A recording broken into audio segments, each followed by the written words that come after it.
പശ്ചാത്തല മേഖലയ്ക്ക് മുൻതൂക്കം നൽകി കൂത്തുപറമ്പ് ബ്ലോക്ക് പഞ്ചായത്ത് 2025-26 വാർഷിക budget. Block panchayat vice president P Shaireena budget അവതരിപ്പിച്ചു. Block panchayat president R Sheela അധ്യക്ഷയായി.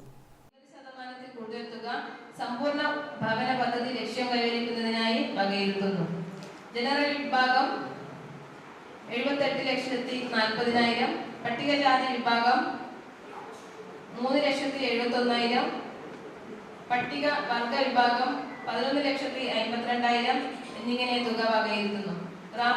ജില്ലാ പഞ്ചായത്തുകളുടെ കൂടെ വിഹിതം ഉപയോഗിച്ച് ആകെ 3,12,51,000 രൂപ വകയിരുത്തി സമ്പൂർണ്ണ ഭവനം എന്ന പ്രഖ്യാപിത ലക്ഷ്യത്തിലേക്ക് നാം കൂടുതൽ മുന്നേറുകയാണ്. കാർഷിക മേഖല കാർഷിക വൃത്തിക്ക് ഏറെ പ്രാധാന്യമുള്ള ബ്ലോക്കായതിനാൽ കൃഷിക്ക് ബജറ്റിൽ കൂടിയ പരിഗണന നൽകുന്നതിന് ശ്രമിച്ചിട്ടുണ്ട്. സുഭിക്ഷ കേരളം പദ്ധതിയുടെ ഭാഗമായി എല്ലാ വീട്ടിലും അടുക്കളത്തോട്ടം വ്യാപിപ്പിക്കാനും തൈ ഉൽപാദന യൂണിറ്റ് ആരംഭിക്കുന്നതിനും നടീൽ വസ്തുക്കളുടെ വിതരണത്തിനും നേന്ത്രവാഴ കൃഷി വ്യാപിപ്പിക്കുന്നതിനും ജൈവ കൃഷി പ്രോത്സാഹിപ്പിക്കുന്നതിനും പച്ചക്കറിയിൽ സ്വയം പര്യാപ്തത കൈവരിക്കുന്നതിനുമുള്ള നടപടികൾ ബജറ്റിൽ സ്വീകരിച്ചിട്ടുണ്ട്. 44,92,83,600 രൂപ ചിലവും 1,26,55,400 രൂപ നീക്കിയിരിപ്പും പ്രതീക്ഷിക്കുന്ന ബജറ്റാണ് block panchayat vice president P Shaireena അവതരിപ്പിച്ചത്.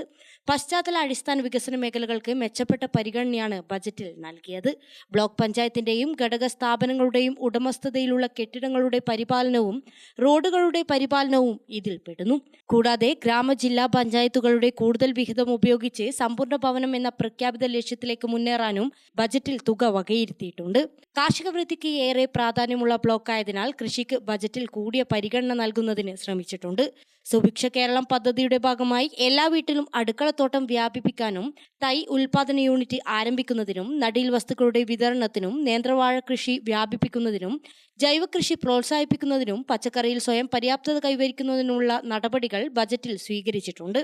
കൂടാതെ മൃഗസംരക്ഷണം, സദ്ഭരണം, അതിദാരിദ്ര്യ നിർമ്മാർജ്ജനം, സ്ത്രീപക്ഷ നവകേരള സൃഷ്ടി, കുടുംബശ്രീ, ആരോഗ്യം, സാമൂഹ്യ നീതി ഉറപ്പാക്കൽ, പട്ടികജാതി പട്ടികവർഗ ക്ഷേമം, ശുചിത്വ മാലിന്യ നിർമ്മാർജ്ജനം, കുടിവെള്ളം, ജലസംരക്ഷണം, കലാകായികം എന്നിവയ്ക്കെല്ലാം ബജറ്റിൽ മുൻഗണന നൽകിയിട്ടുണ്ട്. Block secretary Munna P Sadanandan, വികസന standing committee chairperson T K Deepa, ആരോഗ്യ standing committee chairperson P K Santha, ക്ഷേമകാര്യ standing committee chairman T Damodaran, Kunnothuparamba panchayat president K Latha, Chittariparamba panchayat president V Balan, Thrippangottur panchayat president Sakkeena Thekkayil, മുൻ ബ്ലോക്ക് പഞ്ചായത്ത് പ്രസിഡന്റുമാരായ A Ashokan, K Leela, V Saumini, മറ്റ് ജനപ്രതിനിധികൾ, ഉദ്യോഗസ്ഥർ തുടങ്ങിയവർ സംബന്ധിച്ചു. ഗ്രാമിക ന്യൂസ്, കൂത്തുപറമ്പ്.